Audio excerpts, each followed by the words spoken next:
Hello students, मैं BP Singh आज आपके लिए एक नेक्स्ट क्वेश्चन लेके आया हूं एलपीपी का, जो सिंपलेक्स मेथड से हम सॉल्व करेंगे। और इसमें डेगेनर्सी यूज होगा।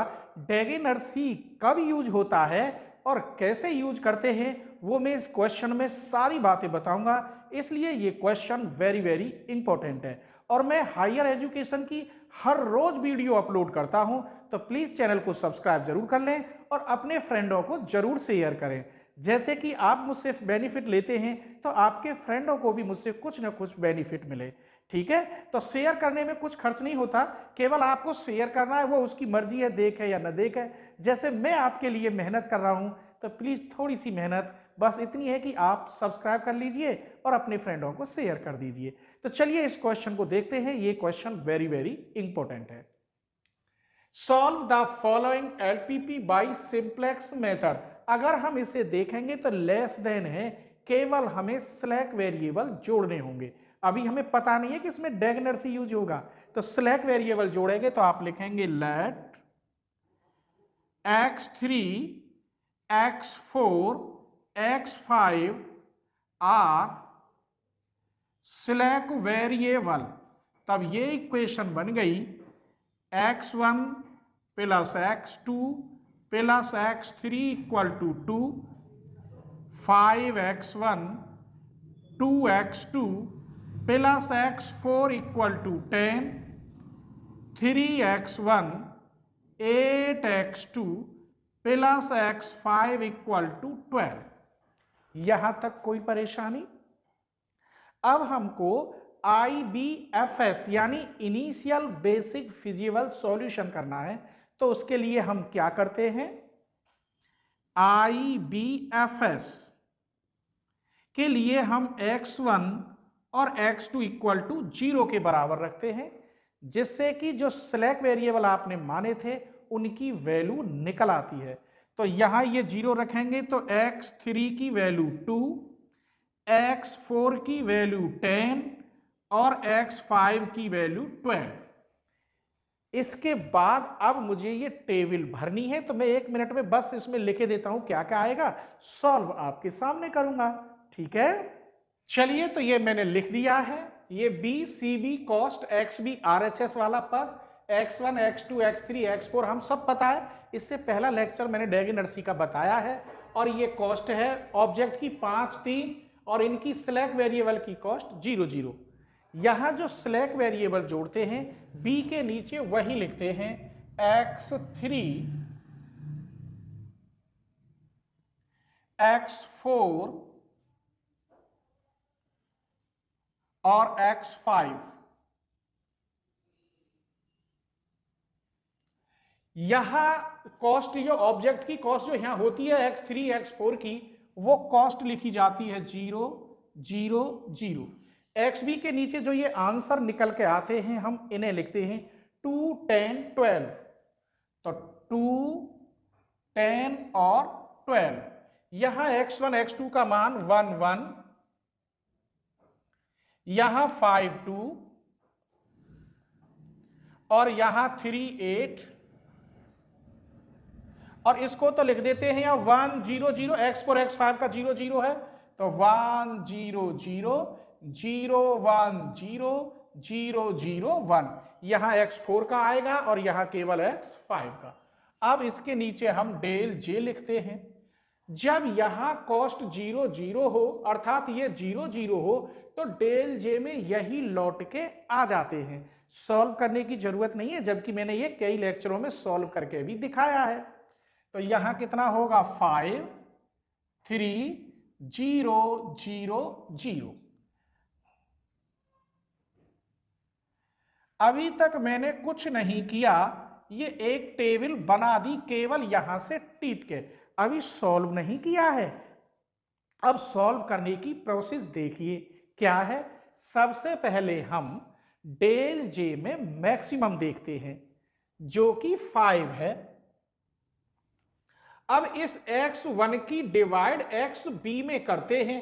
इसकी डिवाइड तो मैं लिखे देता हूं xb डिवाइड x1।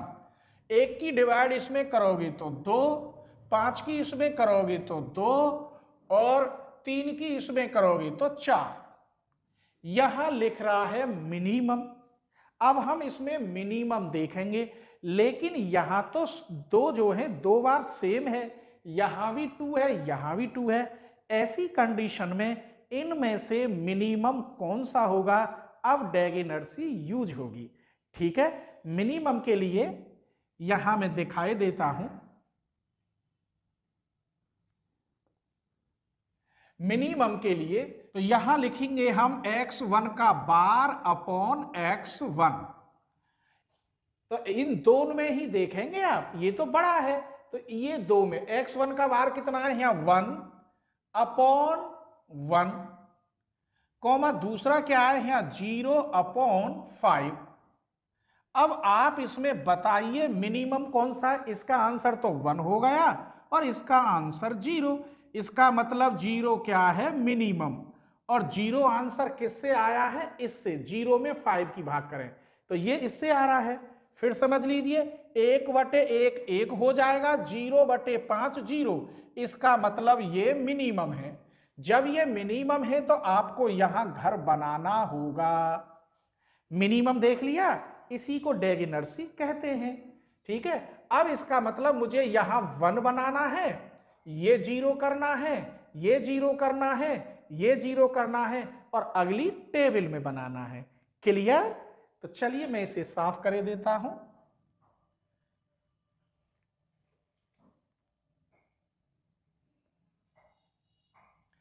चलिए, तो दूसरी टेबल, इसका मतलब x3 पर कोई फर्क नहीं पड़ेगा।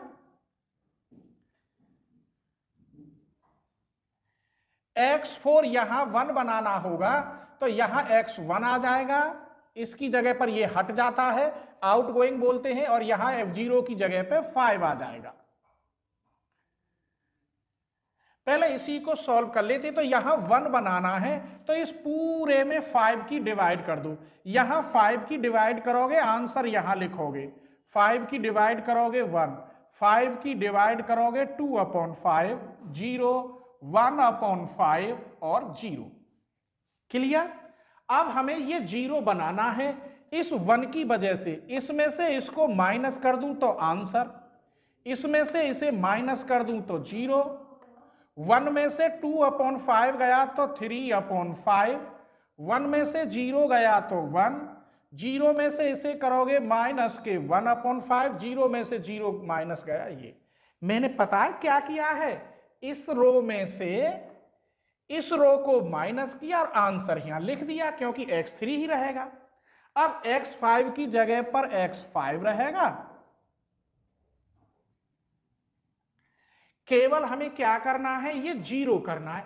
ये 0 कब होगा? कि इसमें 3 की मल्टीप्लाई करूं, इसमें से माइनस करूं 0, इसमें 3 की मल्टीप्लाई करूं, इसमें से माइनस करूं 3 दूनी 6, इसमें से माइनस करूं 6, इसमें 3 की मल्टीप्लाई करूं, इसमें से माइनस 8, माइनस 3 दूनी 6/5, 5×8 40, और 40 में से 6 गए तो 34/5। फिर देख लो, इसमें क्या की मल्टीप्लाई करूं? ये मुझे 3 की मल्टीप्लाई करनी थी, तो यहां 3 की मल्टीप्लाई करोगे 6/5 और इसमें से घटाएंगे 5×8 40, और 40 में से 6 गए 34।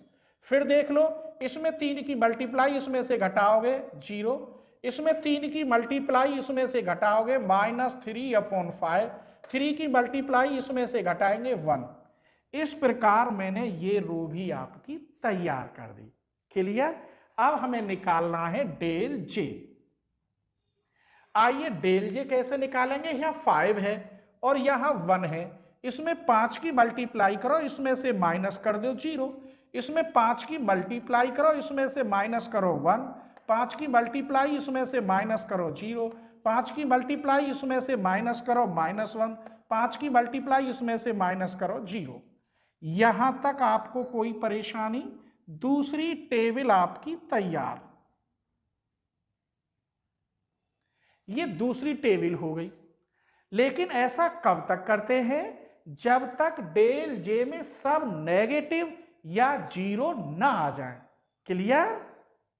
चलिए, तो अब हम फिर डेल जे में मैक्सिमम देखते हैं, और मैक्सिमम यहां ये है। इसका मतलब इसकी डिवाइड XB में जाएगी, इसकी डिवाइड इसमें करेंगे तो यहां 0 आएगा, इसकी डिवाइड इसमें करेंगे तो यहां 10 आएगा भाई, 2 अपॉन तो उल्टा हो जाएगा, इसकी डिवाइड इसमें करेंगे तो 30/34। हमने फिर यहां मैक्सिमम देखा, मिनिमम देखा, और मिनिमम हमारा ये है। इस रो में आएंगे, इस कॉलम में, इसका मतलब ये मुझे घर बनाना है। घर बनाने का मतलब है यहां से x3 तो जाएगा और यहां आएगा x2 और 0 की जगह पे कॉस्ट आएगी 3 इसकी जगह पर। अब क्या करना है, इस पूरे में 5/3 की मल्टीप्लाई कर दो, आंसर यहां लिख दो। 5/3 करोगे 1, 5/3, यहां 5/3 करोगे माइनस के 1/3, 0। यहां तक कोई परेशानी? अब हमें x1 निकालना है, ये 5 ही रहेगा। आइए ये मैंने 1 बनाया है, x1, इसमें 2/5 की मल्टीप्लाई करें, इसमें 2/5 की मल्टीप्लाई करें, इसमें से माइनस करें, आंसर यहां लिखें। इसमें 2/5 की मल्टीप्लाई करें, इसमें से माइनस करें, -2/3। इसमें 2/5 की मल्टीप्लाई करें, इसमें से माइनस करें, 1/5 प्लस 2/15, यहां 3 और 2 5/15, 1/5। फिर इसमें 2/5 की मल्टीप्लाई करें, इसमें से माइनस करें, 0। ये मैं मिटा देता हूं। अभी तो मैंने क्या किया, इस पूरे में 2/5 की मल्टीप्लाई करी, इसमें से माइनस करा, आंसर।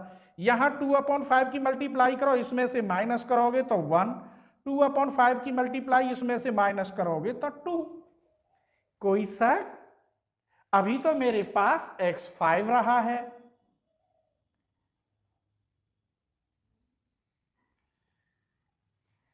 x5 इस 1 की वजह से ये रहा, इसमें 34/5 की मल्टीप्लाई करें और इसमें से माइनस करें, 0। इसमें 34/5 की मल्टीप्लाई करें, इसमें से माइनस करें, 34/5 की मल्टीप्लाई करें, इसमें से माइनस करें। ऐसे ही मैं इधर लिखे देता हूं टीप के, ठीक है। तो ये भी मैंने अब भर दिए। अब सिर्फ मुझे डेल जे निकालना है। बस यहां भी 1 है और यहां भी 1 है। इसमें से इसे माइनस करोगे 0, इसमें से इसे माइनस करोगे 0, इसमें से इसे माइनस करोगे तो माइनस के 5/3, इसमें से इसे माइनस करोगे तो माइनस के 2/3, इसमें से इसे माइनस करोगे 0। अब मैं यही आंसर लिखे देता हूं, आपको दिखाई दे रहा होगा। हमने देखा x1 की वैल्यू कितनी आई है, 2, x2 की वैल्यू कितनी है, 0, x5 की जरूरत ही नहीं थी, ये तो स्लैक वेरिएबल है।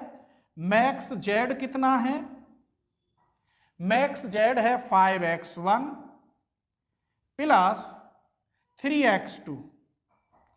x1 की जगह पे अगर यहां 2 रखेंगे तो मैक्स जेड की वैल्यू 10, ये 0।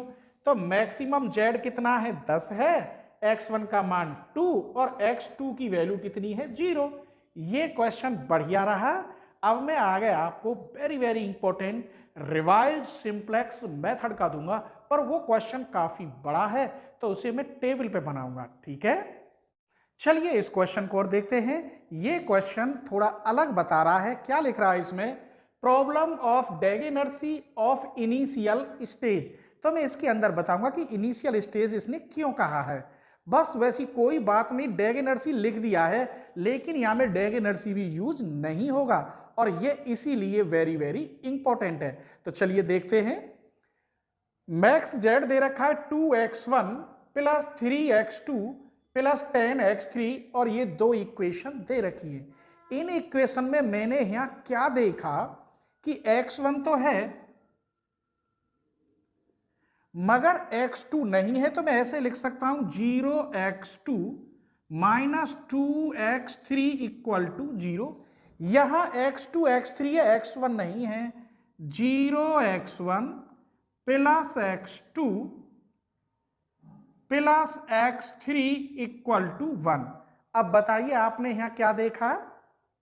यहां हमने ये देखा कि जब यहां इक्वल होता है तो हमें वास्तव में आर्टिफिशियल वेरिएबल जोड़ने होते हैं आइडेंटिटी मैट्रिक्स बनाने के लिए, लेकिन यहां ऑलरेडी आइडेंटिटी बन रही है x1 और x2 के द्वारा। कैसे? देखो यहां 1 0 0 1, तो मैट्रिक्स बन रही है आइडेंटिटी मैट्रिक्स x1 और x2 के द्वारा। तो जो हम आर्टिफिशियल वेरिएबल जोड़ते उनका काम x1 और x2 ही कर रहे हैं, इसीलिए अब हम आर्टिफिशियल वेरिएबल नहीं जोड़ेंगे और जो आर्टिफिशियल का यहां काम कर रहे हैं x1 और x2 उन्हीं को हम आर्टिफिशियल समझ लेंगे और IBFS में उसी की वैल्यू निकालेंगे। कैसे? तब हम इसमें रखेंगे x3 इक्वल टू 0। अगर यहाँ 0 रख दूं तो हमें x1 की वैल्यू 0 मिली, यहां x3 0 रखूं, ये ऑलरेडी 0 है, तो x3 इक्वल टू यहां 0 रखूं नीचे वाली में, तो x2 की वैल्यू 1। इसका मतलब IBFS मिला हमें x1 की वैल्यू 0, x2 की वैल्यू 1। अब यही आर्टिफिशियल का काम करेंगे, बस इसीलिए इसने कह दिया था डेगेनर्सी ऑफ इनिशियल स्टेज। तो चलिए अब मैं इसे भरे लेता हूं और सॉल्व आपके सामने करूंगा। चलिए तो मैंने ये भर लिया है। अब यहां जो बेसिक वेरिएबल है इसके नीचे जो आर्टिफिशियल का काम कर रहे हैं x1 x2 वो लिखते हैं। यहां x1 आएगा और यहां आपका x2 आएगा और इनकी x1 x2 की कॉस्ट यही आएगी 2 3 10, जो भर दिया है 2 3 10। तो ये x1 की कॉस्ट यहां 2 और x2 की कॉस्ट यहां 3।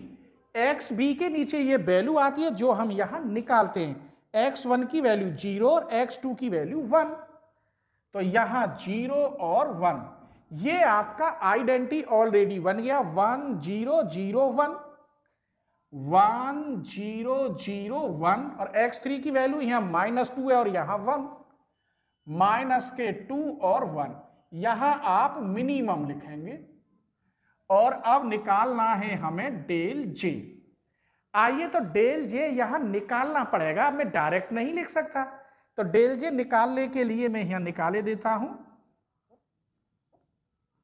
यहां दिखाई दे रहा होगा फॉर्मूला होता है del J equal to C J minus C B X जे।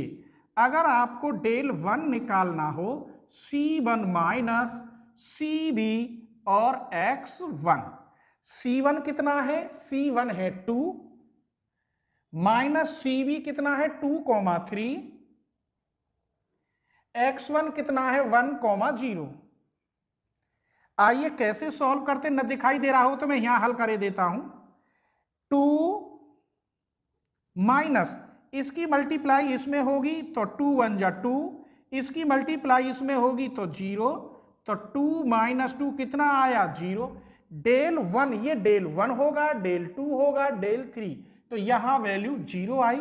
इसी प्रकार आप यहां 2 रखेंगे तो यहां बन जाएगा 2 और 2, तो भी आंसर 0 आएगा। जब यहां 3 रखेंगे, मैं यहां डायरेक्ट 3 रखे देता हूं और ऐसे 3, तो यहां C3 की वैल्यू हो गई ये 10 माइनस CB की वैल्यू 2 3 और x3 की वैल्यू -2 1। चलिए माइनस के इसमें मल्टीप्लाई करेंगे 4, इसमें करेंगे 3, तो माइनस के कितने बचे, यहां बीच में माइनस साइन रह गया, 10 माइनस -1, तो ये हो गया 11। तो ये मैंने निकाल के दिखा दिया कैसे निकालते हैं। क्लियर? आइए तो इसे मिटा देता हूं मैं।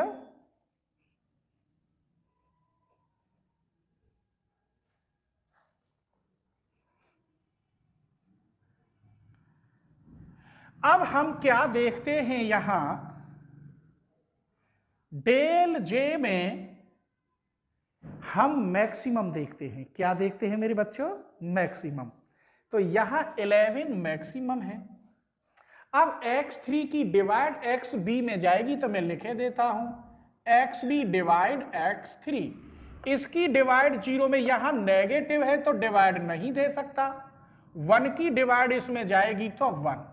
क्लियर? ऊपर मिनिमम लिख रहा है तो अब इसका मतलब यही मिनिमम बचा बस, और तो कुछ बचा नहीं। तो x1 पे तो कोई फर्क पड़ेगा नहीं, लेकिन x2 यहां से हट जाएगा। क्या आएगा? x3 आएगा। और कॉस्ट यहां कितनी हो जाएगी? 10। अब हमें देखना है, यहां 1 है तो इस पे कोई फर्क नहीं पड़ेगा, जो कि तो यहां 1 0 1 और 1। अब मुझे 1 के ऊपर नीचे 0 बनाने हैं। यहां -2 है, ये वाली रो x1 भरनी है।